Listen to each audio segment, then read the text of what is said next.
Convido os irmãos a abrirem as suas Bíblias, outra vez na Epístola Universal aos Hebreus, capítulo 3, onde nós iremos ler um texto a partir do versículo 7 para a nossa instrução. Começando nesse texto, nós vamos trazer aqui uma palavra para nós nesta noite. Hebreus capítulo 3, versículo 7 diz assim: Portanto, como diz o Espírito Santo, se ouvirdes hoje a sua voz, não endureçais o vosso coração, como na provocação, no dia da tentação no deserto, onde vossos pais me tentaram, me provaram e viram por 40 anos as minhas obras. Por isso me indignei contra esta geração e disse: estes sempre erram em seu coração e não conheceram os meus caminhos. Assim jurei na minha ira que não entrarão no meu repouso. Vede, irmãos, que nunca haja em qualquer de vós um coração mau e infiel para se apartar do Deus vivo.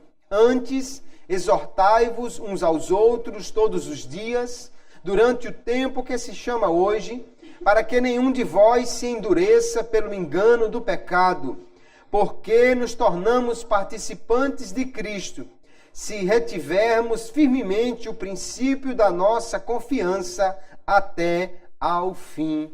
Amém. Graças a Deus por sua palavra. Esta epístola, queridos irmãos, ela foi escrita com um propósito de trazer aos crentes uma palavra de exortação, de despertamento, para que eles não caíssem da fé, que eles não abandonassem a fé cristã. E nós vamos encontrar nesta epístola uma série de exortações. Nós que somos crentes em Jesus, que já aceitamos a Jesus como nosso Salvador, nós precisamos constantemente estar verificando como está a nossa vida espiritual.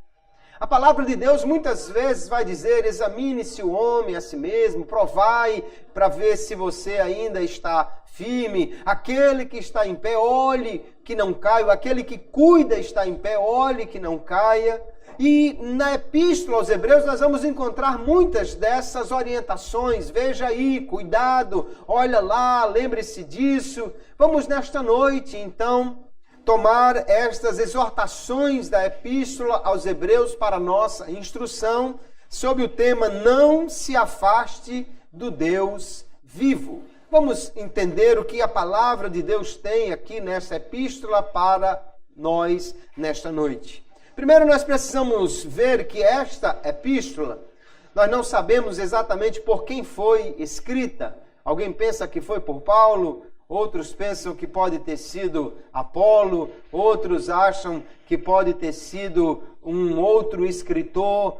O fato é que é um livro inspirado por Deus, um livro que foi escrito por alguém que tinha um excelente conhecimento do Antigo Testamento e também da Nova Aliança em Cristo. Pois como nenhum outro livro na Bíblia Sagrada, Hebreus vai trazer exatamente esta superioridade da Nova Aliança frente à Velha Aliança, apresentando isso de uma maneira extraordinária. E nessa epístola nós vamos encontrar um forte tom de exortação, um tom de despertamento, de quem chama os irmãos a ver como está a sua vida, a ter cuidado com o que está fazendo. Nós vamos encontrar, por exemplo, lá no final do livro, quando o autor já está se despedindo dos seus leitores, e ele diz, capítulo 13, verso 22, rogo-vos, porém, irmãos, que suporteis a palavra desta exortação, porque abreviadamente vos escrevi. Ele claramente coloca como esse texto, essa carta, sendo uma exortação, sendo algo que foi escrito para que os irmãos despertem, para que eles possam verificar a sua vida. E nessa epístola, nós vamos encontrar uma defesa extraordinária da pessoa de Cristo. Ele vai dizer que Cristo é superior aos anjos, que Cristo é superior a Moisés, que ele é superior a Arão, que ele é superior a todas essas figuras do Antigo Testamento e a toda a lei de Moisés. A graça de Cristo, a nova aliança de Cristo é superior. No entanto, essa cristologia, esta apresentação de Cristo aqui em Hebreus, ela tem um propósito, que é alertar os crentes sobre a salvação tão grande que há em Jesus.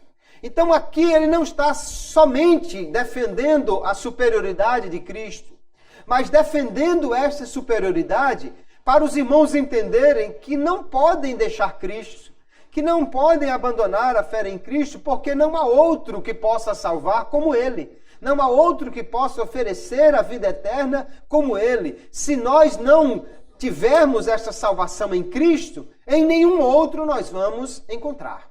Então nós vamos aqui ver diversas advertências.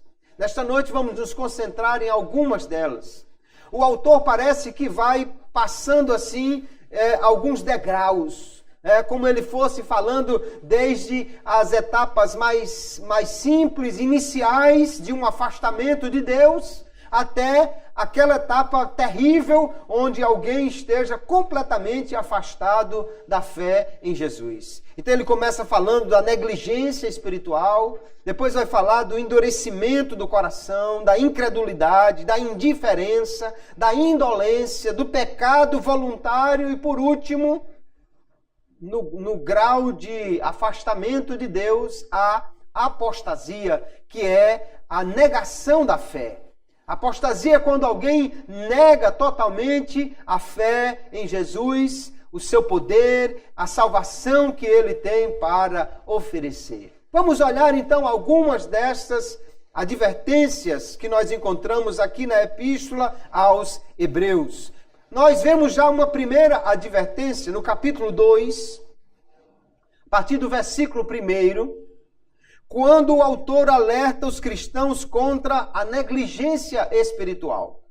E ele diz aqui no verso 1, portanto, convém-nos atentar com mais diligência para as coisas que já temos ouvido, para que em tempo algum nos desviemos delas. Ou, na Nova Versão Internacional, ele diz, por isso é preciso que prestemos maior atenção ao que temos ouvido, para que jamais nos desviemos. Ele está falando com crentes, mas ele está dizendo, nós precisamos prestar atenção ao que temos ouvido. Nós precisamos ter a palavra de Deus no nosso coração. Nós precisamos considerar a figura de Jesus como Salvador. Nós precisamos entender a palavra de Deus e colocar isso no nosso coração para que não nos desviemos.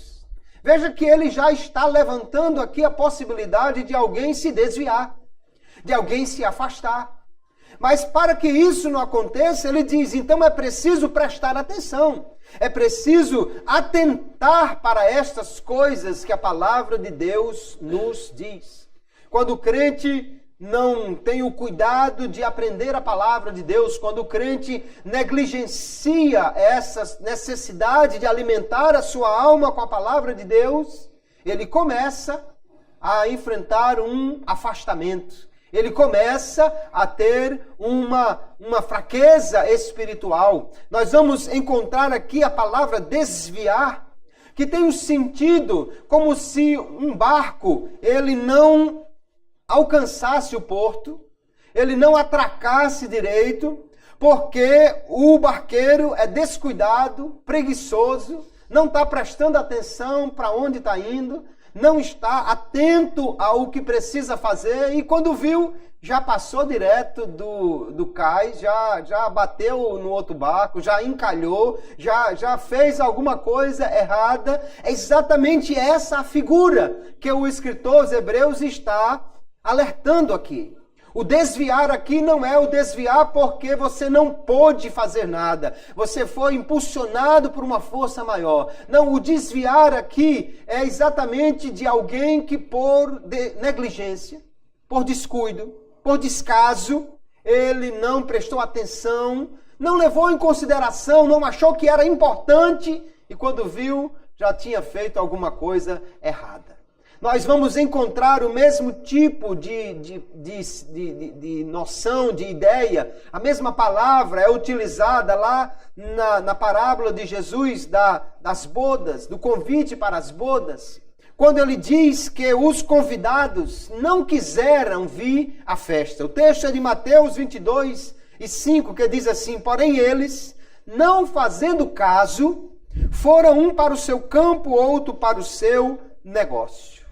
Veja que aqui eles estavam envolvidos com outras coisas e não fizeram caso, negligenciaram o convite que foi feito para participar do banquete que era tão importante e que na parábola tem o sentido do banquete escatológico, né, que Deus nos convida para participar. Aqueles homens, eles simplesmente negligenciaram o convite.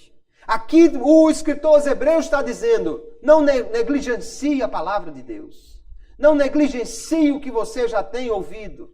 Porque senão você pode errar o alvo. Você pode se desviar. Você pode, quando abrir o olho, o barco já encalhou. Já passou direto, não atracou direito, não tem mais como atracar porque perdeu a vez, o momento exato por descaso, descuido, preguiça ou alguma coisa dessa natureza. O escritor aos Hebreus, então, nos traz a primeira exortação contra a negligência. Preste atenção. Tome cuidado. Não negligencie a palavra de Deus. Depois, aqui no texto que nós lemos, no capítulo 3, ele vai advertir os seus leitores contra o endurecimento do coração. Quando é que o coração se torna duro, irmãos? É quando nós deixamos de acreditar na palavra de Deus. Quando nós deixamos de acreditar em Deus. Quando nós damos mais vez à incredulidade. Quando desconfiamos, quando duvidamos. E aí nós vamos encontrar aqui o salmista, no Salmo 95, é esse o texto que o escritor aos Hebreus está citando. Quando ele vai falar do endurecimento do coração. E no Salmo 95, é exatamente as palavras que ele citou aqui 2 vezes, diz o texto, porque ele é o nosso Deus, e nós, povo do seu pasto e ovelhas da sua mão. Se hoje ouvirdes a sua voz, não endureçais o coração como em Meribá, e como no dia da tentação no deserto, quando vossos pais me tentaram, provaram-me e viram a minha obra. A que se refere aqui o salmista, quando ele está dizendo essa ocasião chamada de Meribá, ou o dia da tentação? Foi lá no deserto, quando o povo de Israel estava indo em direção à terra prometida. E eles chegaram a um lugar e não tinha água suficiente. E eles começaram a murmurar e perguntar assim, será que Deus realmente está no meio de nós? Será que Deus realmente está conosco? Se Deus está conosco, então por que é que está faltando água? Eles murmuraram contra Deus. Eles duvidaram do poder de Deus. Eles foram incrédulos quanto ao que Deus podia fazer por eles. Em vez de dizer, ninguém se preocupe que vai chegar água porque Deus está conosco, eles disseram, será que Deus está conosco? Onde é que Deus está então que está faltando água? Às vezes, queridos, nós somos levados à murmuração e à incredulidade simplesmente porque nos falta alguma coisa. Mas se lhe falta alguma coisa, em vez de duvidar, confie. Em vez de murmurar, espere. Em vez de ficar colocando Deus em xeque, descanse no Senhor, que Ele é poderoso para fazer. O povo de Israel murmurou contra Deus 10 vezes no deserto. Até que chegou o último dia, quando eles chegaram em Cádiz Barneia, às vésperas da chegada na Terra Prometida. Mandaram 12 espias, 10 trouxeram um relatório negativo, 2 trouxeram um relatório positivo. Um relatório que dizia: Deus está conosco e aquelas cidades muradas e os seus homens gigantes não são nada diante do nosso Deus. E eles poderiam crer nisso, sabe por quê? Porque Deus já tinha derrotado o maior exército daquela época, o exército do Egito. Deus já tinha humilhado os deuses do Egito, Deus já havia mostrado o seu poder. Eles confiaram mais no relatório incrédulo do que no relatório que mostrava o poder de Deus. E com isso, começaram a dizer: vamos morrer no deserto, é melhor voltar para trás. Deus disse: nenhum desses entrará na terra prometida. Nenhum desses vai herdar a herança que eu prometi, vai entrar no meu descanso. E o escritor aos Hebreus aqui está dizendo que nós não podemos fazer como eles. Não podemos agir sem fé. Não podemos ter um coração incrédulo que se aparte do Deus vivo. E nós vemos então, queridos, que esse endurecimento do coração, tanto a Bíblia vai mostrar o homem que se endurece o coração, como vai mostrar também que o próprio Deus endurece o coração do homem que já foi endurecido por ele. Ou seja, a sentença de Deus que confirma o endurecimento que o homem já colocou no seu coração. E aqui nós vamos ver que a dureza do coração é um sentido, é uma noção de incredulidade, de oposição obstinada à palavra de Deus. Deus diz que faz, mas a pessoa não acredita. Deus diz que é, mas a pessoa duvida dele. E o escritor aos Hebreus está dizendo: se você ouvir a voz de Deus, veja que ele não está falando para alguém que não tenha nenhum conhecimento de Deus, ele está falando para alguém que ouviu a voz de Deus. Mas ele diz: se você ouvir, não endureça o coração. Os israelitas preferiram acreditar na voz da incredulidade. Preferiram o relatório negativo, preferiram a dúvida do que a confiança em Deus. E Deus diz na sua palavra: não faça como eles. Lá, primeira epístola a Coríntios, capítulo 10, o apóstolo Paulo também vai usar esta mesma referência ao povo de Israel no deserto e dizendo: olha, aquilo foi deixado para nós como um alerta para nós que vivemos no tempo do fim, para não seguirmos o mesmo exemplo de desobediência deles. Nós vamos encontrar então aqui uma palavra séria. Aliás, o escritor vai dizer aqui que lá no Antigo Testamento eles rejeitaram a palavra de Moisés. Mas quem aqui rejeitar a palavra de Jesus é pior. É pior porque Jesus é muito maior do que Moisés. Porque Jesus é muito mais poderoso do que Moisés. Moisés fez sinais e maravilhas pelo poder de Deus. Jesus fez sinais e maravilhas muito maiores. Enquanto Moisés mostrou o poder apenas sobre a natureza, abrindo o mar, por exemplo, Jesus também mostrou poder sobre a natureza, acalmando a tempestade, mas Jesus ressuscitou mortos. Jesus fez paralíticos andar, cegos verem, surdos ouvirem, aleijados se endireitarem. Mostrou grande poder. E se alguém duvida da palavra de Jesus, ele vai ter sérios problemas na sua vida. Mas ainda o escritor, ele vai nos alertar contra a indolência espiritual. No capítulo 5 da sua epístola, ele vai falar sobre a dificuldade de explicar para os crentes sobre a figura de Melquisedeque, dizendo que os crentes não podiam ouvir porque eles se mostraram preguiçosos em estudar a palavra de Deus.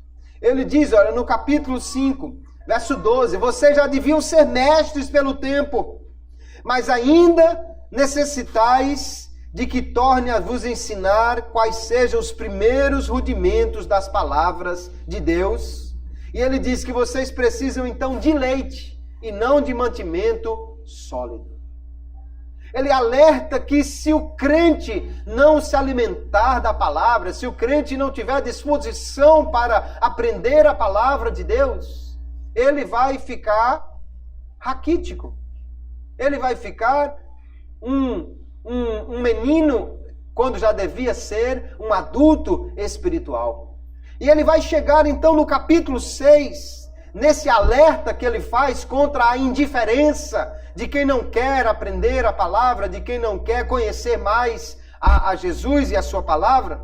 Ele vai mostrar pessoas que passaram por toda a experiência cristã, mas que podem cair da fé se não atentarem para a palavra de Deus, se não alimentarem a sua alma com a palavra de Deus. Veja que no capítulo 6, verso 4 em diante, ele vai dizer: porque é impossível que os que já uma vez foram iluminados e provaram o dom celestial, e se fizeram participantes do Espírito Santo e provaram a boa palavra de Deus e as virtudes do século futuro e recaíram, sejam outra vez renovados para arrependimento, pois assim quanto a eles de novo crucificam o Filho de Deus e o expõem ao vitupério.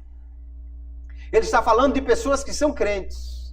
Veja como ele descreve essas pessoas. Primeiro ele diz, eles foram iluminados. Iluminado aqui, fala, irmão, daquele momento quando o Espírito Santo falou ao coração deles, quando o Espírito Santo convenceu do pecado, a graça preveniente de Deus falou ao seu coração, e eles então entenderam o Evangelho. Textos como de 2 Coríntios, capítulo 4, verso 6, vai falar dessa mesma realidade. Ele diz, porque Deus, que disse que das trevas resplandecesse a luz, é quem resplandeceu em nossos corações para a iluminação do conhecimento da glória de Deus na face de Jesus Cristo. Iluminação aqui é quando o Espírito Santo traz o entendimento ao coração, convence o homem do pecado e ele então está pronto para aceitar a Jesus como seu Salvador. Essas pessoas já foram iluminadas, o escritor está dizendo, mas não somente isso. Ele diz que eles provaram o dom celestial. Que dom celestial é esse? O dom da vida eterna. Eles aceitaram a Jesus, receberam a vida eterna. Eles foram então salvos na pessoa bendita de Jesus. Eles foram agora feitos novas criaturas. Alguém diz assim, não, mas o provar aqui foi só uma bicadinha, eles provaram só um pouquinho. Não, o provar aqui é provar totalmente. Tanto que no capítulo 2, o verso 9, ele vai dizer que Jesus provou a morte por todos. Jesus não deu uma bicadinha na morte. Ele completamente chegou àquele ponto de dar a sua vida e morreu de fato e totalmente. Então essas pessoas aqui, elas provaram a palavra de Deus, ou seja, elas provaram o dom da vida eterna, elas provaram o dom celestial, são crentes, aceitaram a Jesus, foram salvos. Ele continua dizendo que elas foram participantes do Espírito Santo. Ora, participante do Espírito Santo é o mesmo que dizer que essas pessoas têm o Espírito Santo morando nelas, que o Espírito Santo passou a fazer parte delas. Nós vamos encontrar, como em Atos capítulo 15, o apóstolo dizendo, e Deus que conhece os corações lhes deu testemunho, dando-lhes o Espírito Santo, assim como também a nós. Quando alguém aceita Jesus como seu Salvador, o Espírito Santo passa a fazer morada nele. O Espírito Santo passa a habitar nele. E isto aconteceu com estas pessoas. Não está falando de alguém que veio um dia na igreja e depois foi embora sem tomar uma decisão. Não, ele está falando de alguém que aceitou a Jesus, foi tocado pelo Espírito Santo, foi regenerado e se tornou a habitação do Espírito Santo de Deus. Mas ele diz ainda que essas pessoas provaram a boa palavra de Deus. Ou seja, elas tiveram a sua vida guiada pela palavra de Deus. Elas andaram de acordo com essa palavra, tiveram uma vida plena com Jesus, conforme a palavra de Deus nos mostra. Foram purificados no coração pela palavra de Deus. É a palavra do Senhor quem lava o homem, quem purifica o homem. E essas pessoas aqui experimentaram isso. Ele continua ainda descrevendo essas pessoas, dizendo que elas provaram das virtudes do século futuro, ou dos poderes do mundo vindouro. Isso fala, queridos irmãos, de uma manifestação do Espírito, do poder espiritual, que acontece em resposta à fé obediente. Essa descrição aqui, ela é tão grande, que o escritor Grant Osborne diz que não existe uma descrição mais poderosa e pormenorizada do verdadeiro cristão no Novo Testamento. Aqui está uma descrição perfeita de um crente. Foi iluminado, aceitou a Jesus, foi regenerado, se tornou habitação do Espírito Santo, andou segundo a palavra de Deus, experimentou o poder sobrenatural.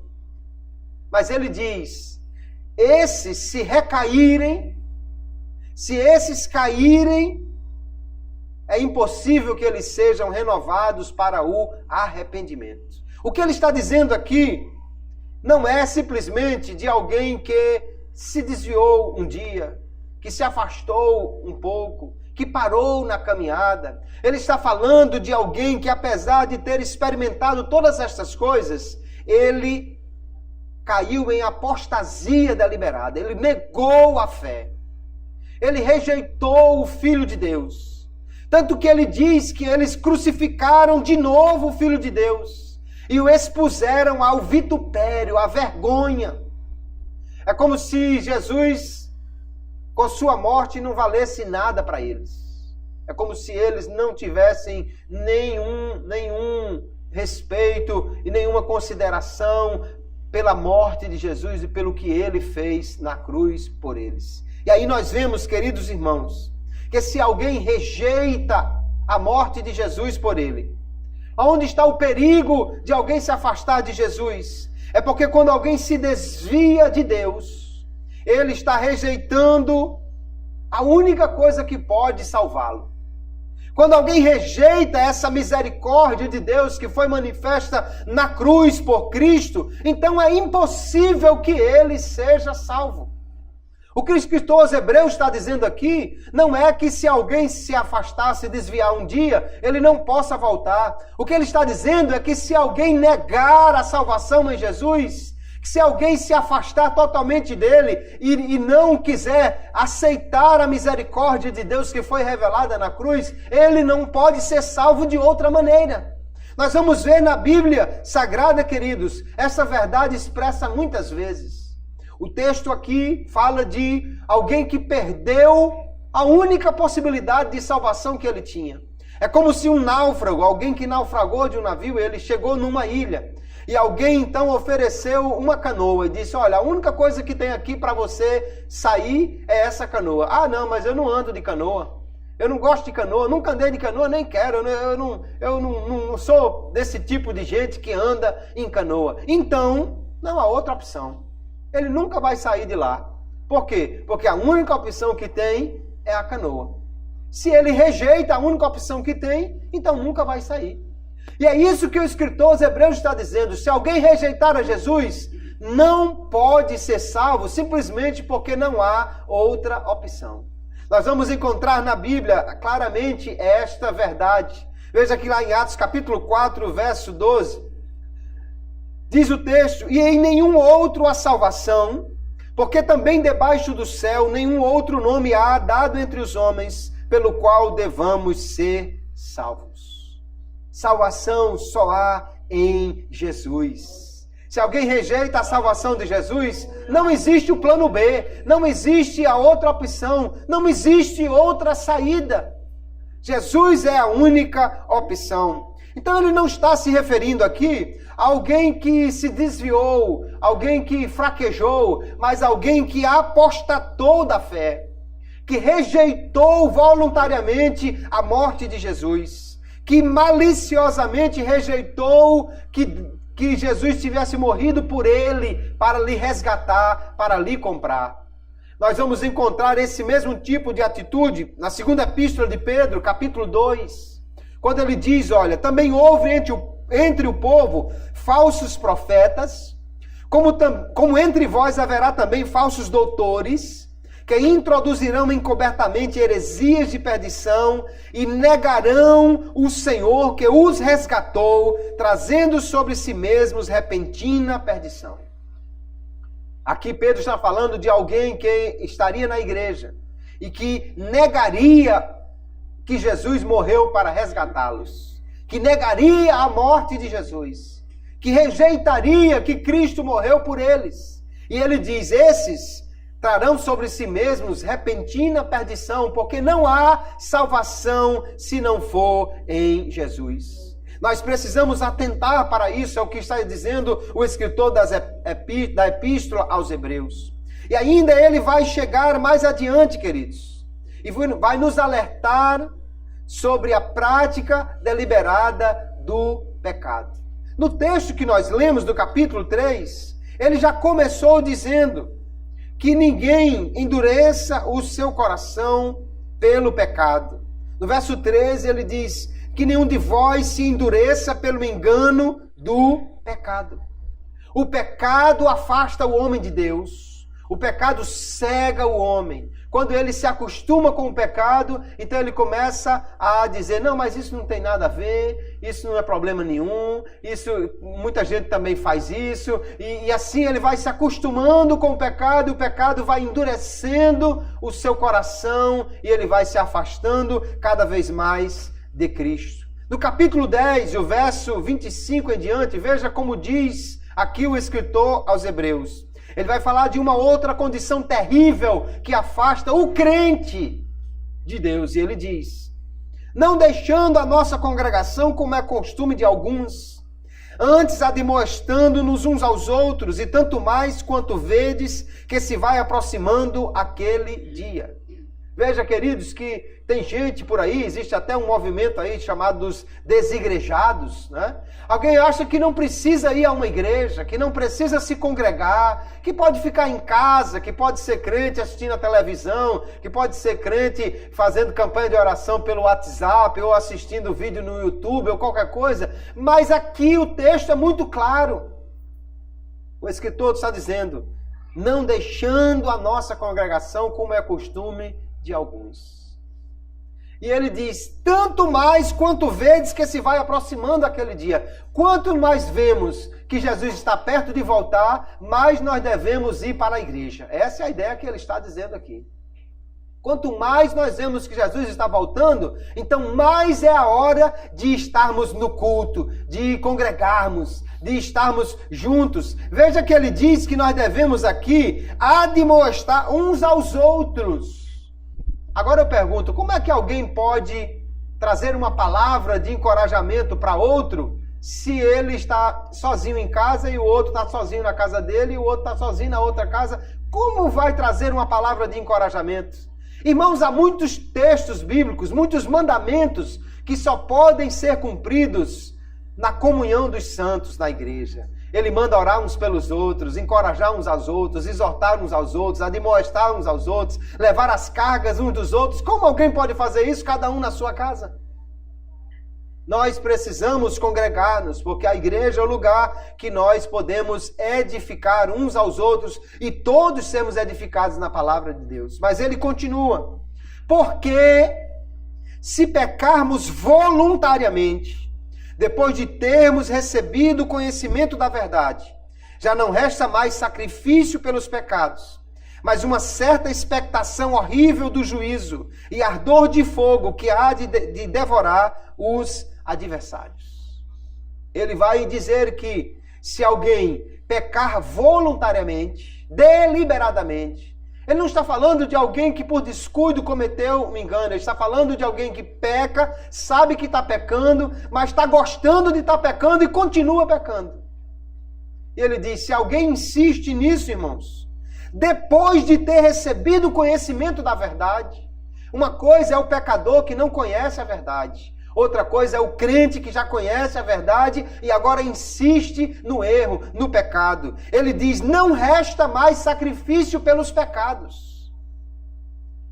Por quê? Porque ele rejeitou o sacrifício que já foi feito uma vez por todas na cruz. Aqui no verso 28 em diante ele continua.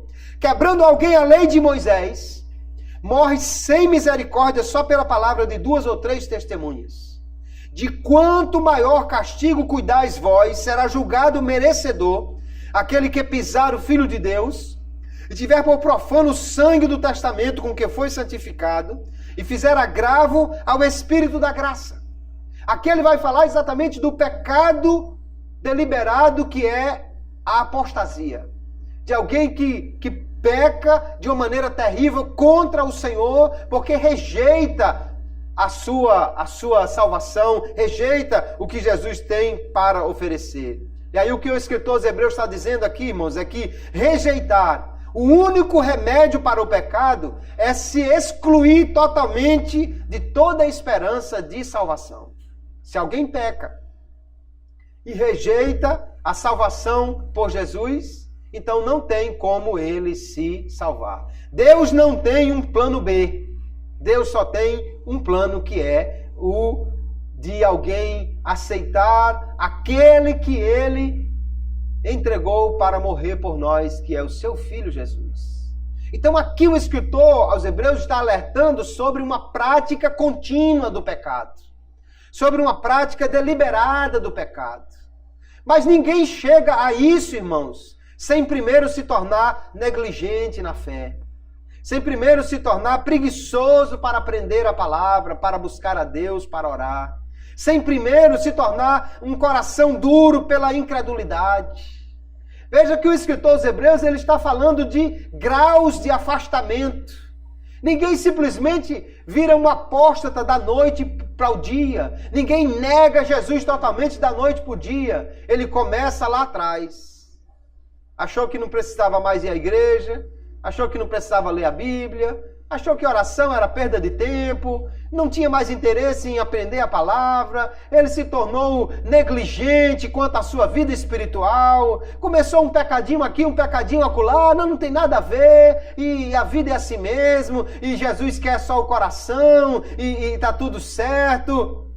E o escritor aos Hebreus vai alertando. Cuidado que não haja um coração perverso de incredulidade para se afastar do Deus vivo. Porque se alguém se afasta da única possibilidade de salvação, não tem mais escapatória para ele. Ele está falando aqui de alguém que conhece a verdade, que conhece Jesus. Não alguém que conhece assim, eu já vi um filme sobre Jesus. Eu li na escola sobre a história de Jesus. Na Páscoa eu vi uma coisa sobre Jesus. Não, ele está falando de alguém que conhece pessoalmente. Alguém que experimentou Jesus. Alguém que teve experiência com ele.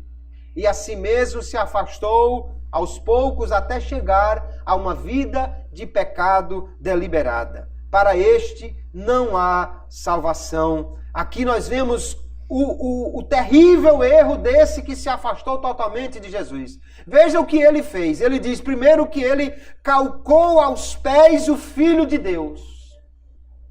Isso mostra, queridos, uma forma de desprezo terrível. Uma forma de desdém. Como se Jesus não fosse nada. Você só pisa com os pés, você só pisoteia uma coisa que você não valoriza. O menino está pisando aí nesse pano. Não, essa é uma camisa velha, não serve mais para nada. Eu estou botando aqui no chão mesmo para limpar, porque não presta para nada. Você pisoteia o que você despreza, o que não tem mais valor para você. Na cruz, alguém fez assim também com Jesus. Veja o texto de Marcos capítulo 15. E os que passavam blasfemavam dele, meneando as suas cabeças e dizendo: tu que derribas o templo e em 3 dias o edificas, salva-te a ti mesmo e desce da cruz. E da mesma maneira também os principais dos sacerdotes com os escribas diziam uns para os outros, zombando: salvou os outros e não pode salvar-se a si mesmo. O Cristo, o Rei de Israel, desça agora da cruz para que o vejamos e acreditemos. também os que com ele foram crucificados o injuriavam. Todo mundo estava desprezando Jesus na cruz. O povo, os líderes, os ladrões que estavam um do lado e do outro, todos estavam escarnecendo, blasfemando, balançando a cabeça. Isso não é de nada, tá vendo? Disse que podia salvar, salvou os outros e agora não pode salvar. Quero ver se você é o Cristo, desça da cruz. O escritor aos Hebreus está dizendo, aquele que vive numa vida deliberada de pecado, ele está fazendo a mesma coisa. Está pisoteando o Filho de Deus, está menosprezando o Cristo da cruz. Mas aí não para por aí. Ele ainda diz que ele também profanou o sangue da aliança. O sangue de Jesus, que foi o preço mais alto que foi pago pelas nossas almas. O sangue que nos garante esta redenção do pecado. Esse homem aqui, essa pessoa que afastou-se totalmente, que apostatou, ele diz que ele tratou o sangue de Jesus como se fosse uma coisa impura, profana, indigna. Como se fosse o sangue de um animal que foi derramado. Como se não tivesse valor nenhum. Este que é o preço mais alto que podia ser pago pelas almas dos homens. Alguém que desprezou totalmente. Não para por aí. Ele ainda diz que ele ultrajou o Espírito da graça. Ele insultou o Espírito Santo, que é quem nos traz a graça de Deus. Que fala ao coração do homem para que ele possa se arrepender. Aquele que faz isso, irmãos, num ato deliberado de insulto contra a pessoa do Espírito Santo, que é quem traz a graça de Deus para nós, ele rejeita totalmente o favor divino. Talvez aqui o escritor dos Hebreus tivesse em mente alguém que blasfemou contra o Espírito Santo. Como lá em Marcos capítulo 3, Jesus alertou dizendo, na verdade vos digo, que todos os pecados serão perdoados aos filhos dos homens, e toda sorte de blasfêmias com que blasfemarem. Qualquer, porém, que blasfemar contra o Espírito Santo nunca obterá perdão, mas será réu do eterno juízo. Então, aquele que insultou o Espírito da graça, aquele que blasfemou contra o Espírito Santo, que é quem nos traz a graça de Deus para a nossa salvação, não há nenhuma possibilidade de salvação para este. Que o escritor da Epístola aos Hebreus está nos alertando, irmãos, é que a apostasia é algo real, que pode acontecer. Que nós precisamos ter o cuidado para nunca chegar a esse ponto, para ninguém chegar jamais a um ponto como esse. Porque não há salvação para aquele que rejeita Jesus, que rejeita a ação do Espírito Santo. Nós vamos ver, queridos, que Deus não tem outro meio para salvar o homem. Deus não tem um plano B. Deus não tem uma terceira opção. O escritor aos Hebreus, ele vai dizer no capítulo 10 em diante, olha, os sacrifícios do Antigo Testamento não têm mais nenhum valor, nunca puderam cobrir pecados. E o sacrifício de Jesus não vai ser repetido, já foi feito de uma vez por todas. Então não há outra opção. A lei não salva ninguém, Jesus já morreu de uma vez por todas, não há outro que traga salvação senão Ele, então não há opção para aquele que rejeitar a Cristo. Deus, queridos, nos apresentou o único caminho para a salvação, que é mediante a morte, o sangue de Jesus. Lá no Egito, Deus já havia feito uma coisa que tornou-se um exemplo, um símbolo, uma ilustração do que viria a acontecer na cruz. Foi dito lá que o cordeiro seria morto em cada casa e o seu sangue seria aspergido nos umbrais e nas vergas das portas. Na casa onde houvesse o sangue, o devorador passaria por cima, o anjo destruidor passaria por cima. Mas na casa que não tivesse sangue, haveria morte. E houve muita morte naquela noite no Egito, para aqueles que não colocaram o sangue na sua porta. Também da mesma maneira, o escritor aos Hebreus está dizendo, aquele que rejeitar o sangue de Jesus, Aquele que tiver por profano o sangue da aliança e rejeitar a ação do Espírito, ele vai morrer. Haverá morte para aquele que desprezar o sangue, porque não há outra opção para salvação. A apostasia, irmãos, este afastamento total de Deus, ele vai acontecendo gradualmente na vida daquele que vai se afastando aos poucos. Começa com preguiça espiritual, indolência, negligência pela palavra de Deus. Começa com um afastamento aos poucos. Não, eu já fui uma vez por semana, tá bom, uma vez por semana para ir para o culto, porque também a pessoa não deve virar fanático, tá todo dia lá. Não, a semana passada eu já fui ao culto de doutrina, foi uma bênção, mas também toda semana não precisa, porque é a mesma Bíblia e tal, e a pessoa vai se afastando, negligenciando, o coração vai se tornando duro por falta de alimento espiritual, porque é a palavra quem gera fé no coração. Se você se afasta da palavra, a fé vai desaparecendo. E aí então pode chegar a este ponto, onde alguém nega completamente a obra de Jesus e a ação do Espírito. E nesse caso, irmãos, não há mais escapatória. O que o escritor aos Hebreus está dizendo é: se você negligenciar o seu crescimento espiritual, você corre um sério risco. Aquele que apostatou não começou como um apóstata, ele começou como um negligente. Mas ele chegou lá e pode acontecer com qualquer um. Então a ideia que ele nos traz aqui é: tenha cuidado para que não haja um coração infiel, incrédulo, que se aparte do Deus vivo. Não se afaste de Cristo. Cristo nunca vai nos deixar. A mensagem de Hebreus da parte de Deus é o seguinte: nunca te deixarei e jamais te desprezarei. Do que depender de Deus, Ele nunca vai nos deixar. Nunca faltará a graça de Deus para as nossas vidas. Mas nós temos que ter o cuidado para não nos afastarmos de Cristo. O escritor Jacó Armínio, ele diz numa das suas correspondências: no início da fé em Cristo e da conversão a Deus, o fiel se torna um membro vivo de Cristo.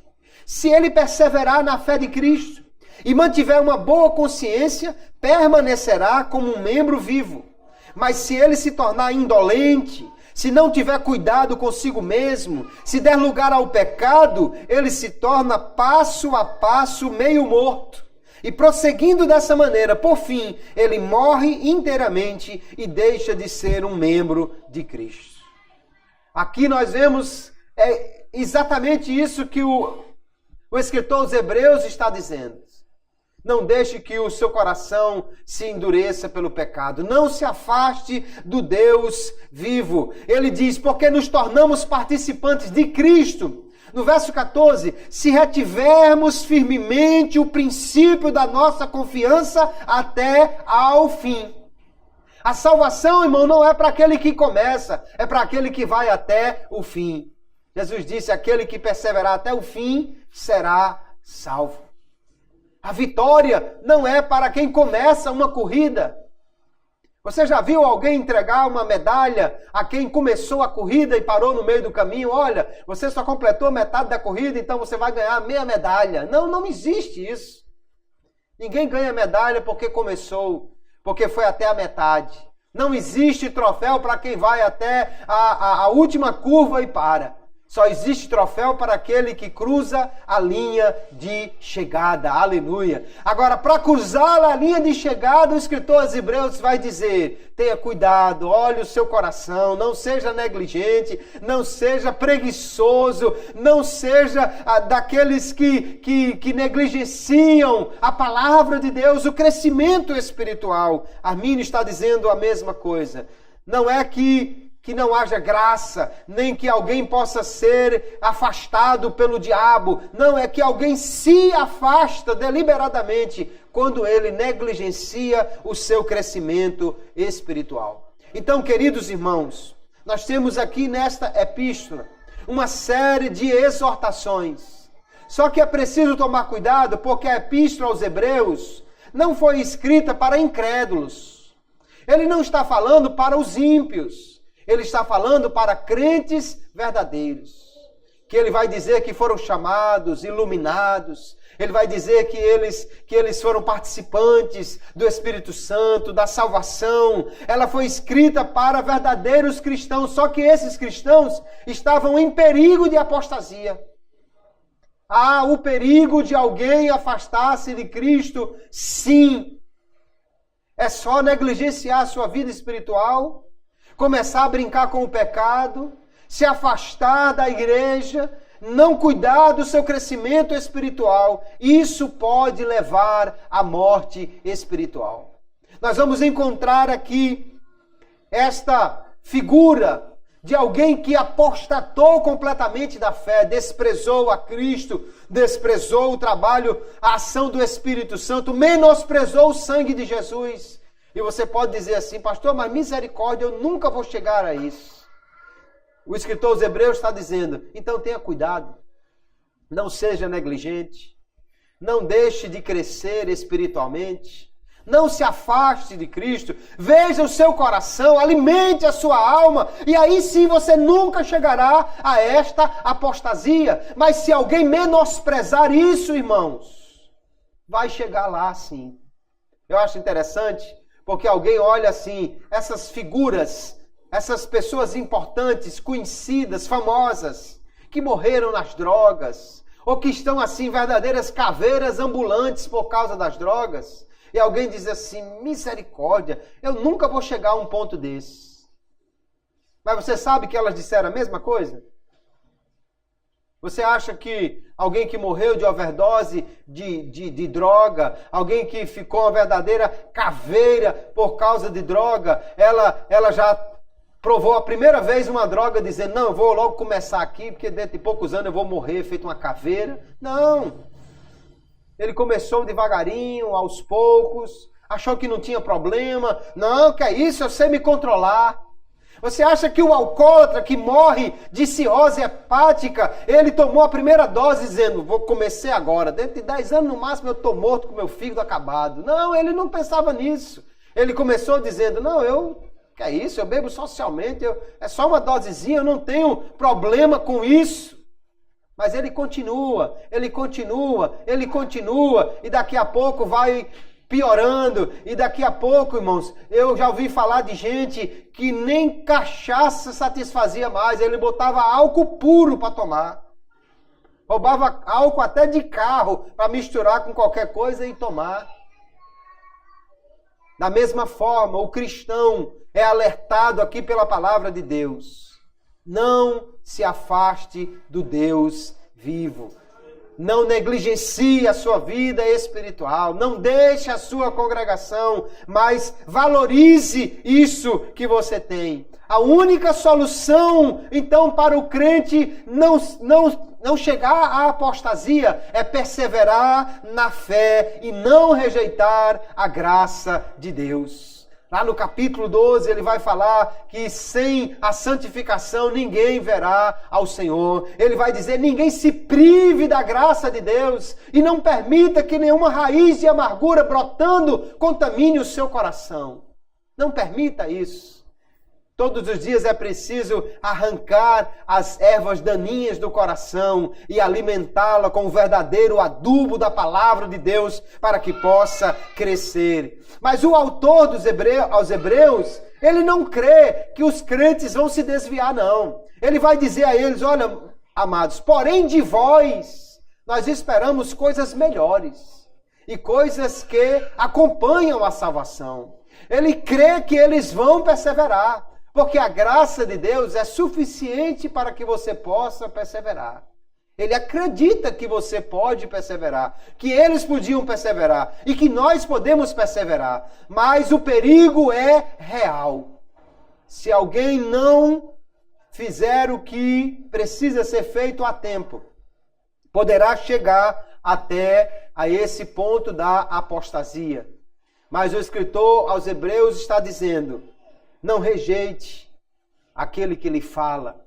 Não se aparte do Deus vivo. Não tenha um coração incrédulo. Não seja negligente. Não faça isso. E você então, crescendo na fé, você poderá cada dia mais se afastar desta possibilidade da apostasia e da completa perdição, que é um perigo real, mas que nós podemos evitar simplesmente confiando em Jesus e permanecendo nele. Você, como está a sua vida espiritual hoje? Qual foi o alimento que você deu para a sua alma hoje? Qual foi o alimento que você deu para a sua alma esta semana?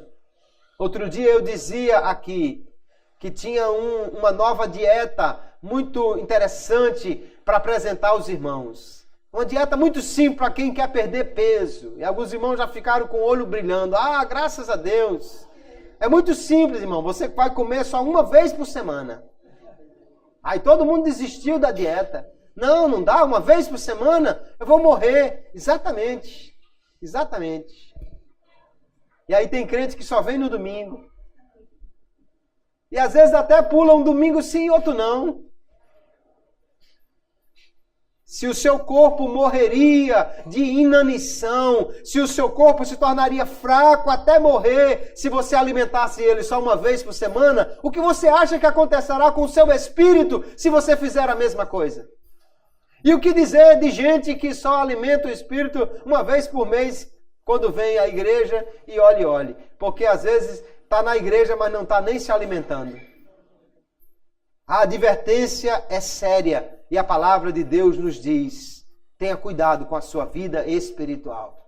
A morte espiritual começa com a negligência, com a indolência, com a preguiça. Começa se afastando de Jesus aos poucos. Não, já li a Bíblia essa semana, tá bom. Não, já orei a semana passada, tá bom. Não, já fui à igreja o mês passado, tá bom. E o pecado é uma coisinha de nada, não tem problema. Se alguém continua nesse caminho, um dia morrerá espiritualmente. Para que isso não aconteça, alimente a sua alma com a palavra de Deus, permaneça fiel a Jesus, cada dia cresça no conhecimento do Senhor, não rejeite a graça, aproveite a palavra de Deus cada dia, faça dela o seu alimento e você será firme, forte na fé e jamais se afastará da fonte de salvação que é Jesus. Ele nunca nos deixará, mas nós temos que ter o cuidado para não deixá-lo, porque se fizermos isso, não haverá mais nenhuma expectativa de salvação. Só há salvação em Jesus.